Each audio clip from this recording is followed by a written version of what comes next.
comment to her in the hallway.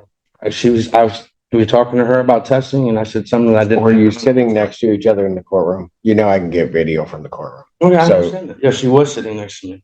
You're not to have contact with her. You know that. Forget the testing. Defendant's bond at this time is revoked. This is going to be a waiver. That is correct. Mr. Ruggs, you signed this examination waiver? Yes, I did, sir. You understand that a preliminary examination is a proceeding where the people would have to show by probable cause that the offense alleged was committed and that you committed it. Yes, sir. And you understand that you'll not have that hearing and that you'll proceed to circuit court for further resolution. Yes, sir. People also waive their right.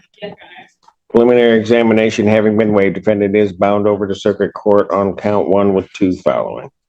Street. Thank you.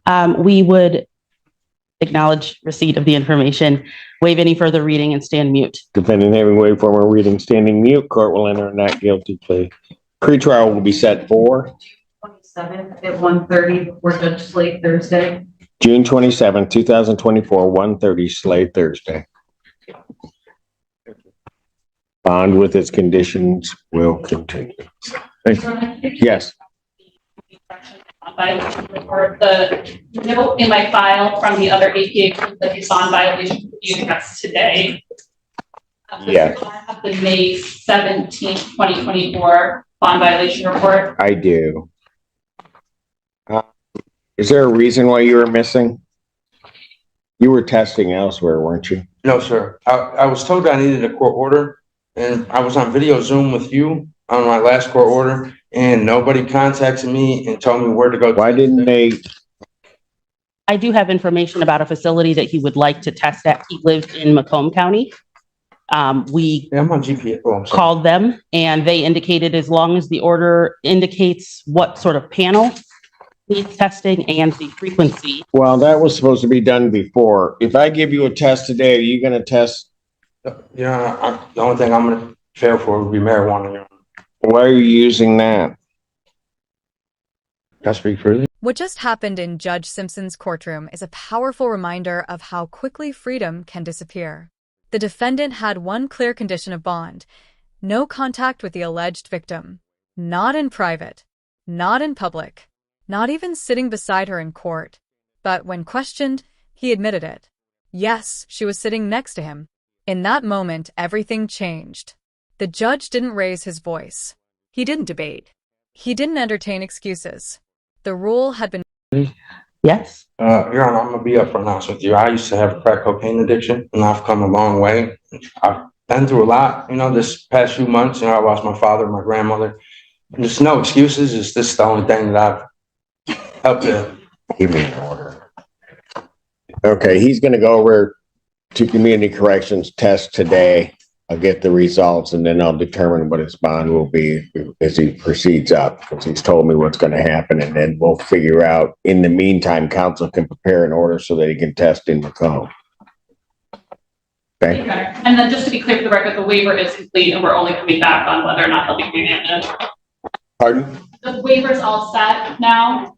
Well, technically, no. Got it. Because, technically to retain jurisdiction, but I still have jurisdiction anyway. So he needs to go over and test, and then we'll figure out what we're going to do. Okay. Thank you. Thank you. Thank you, Your Honor. Nicole, on behalf of the people.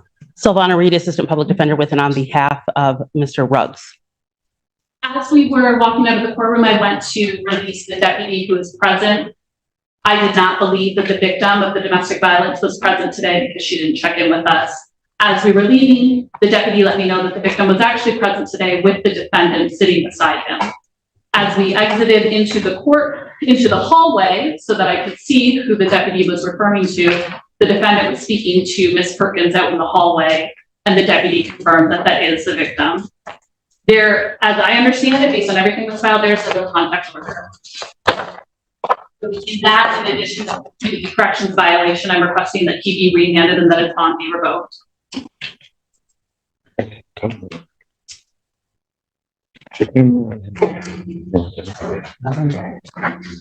That's not my problem. Mr. Allen, thank you, sir. Your Honor, I have no further information at this time.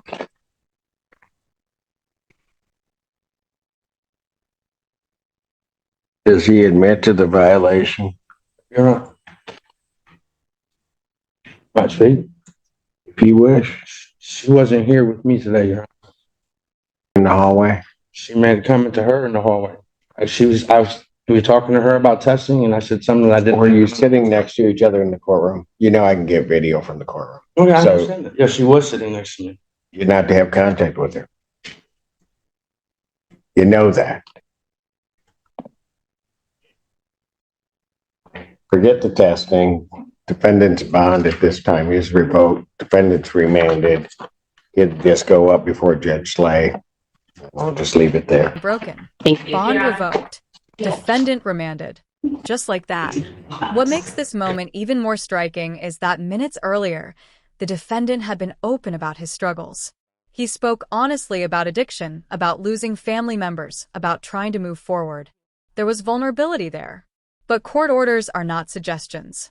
They are strict conditions tied directly to your freedom. Judges rely on compliance. When a defendant proves they can't follow even the most basic instruction, the court has to respond. And it responded immediately. This wasn't about testing. It wasn't about paperwork. It was about trust.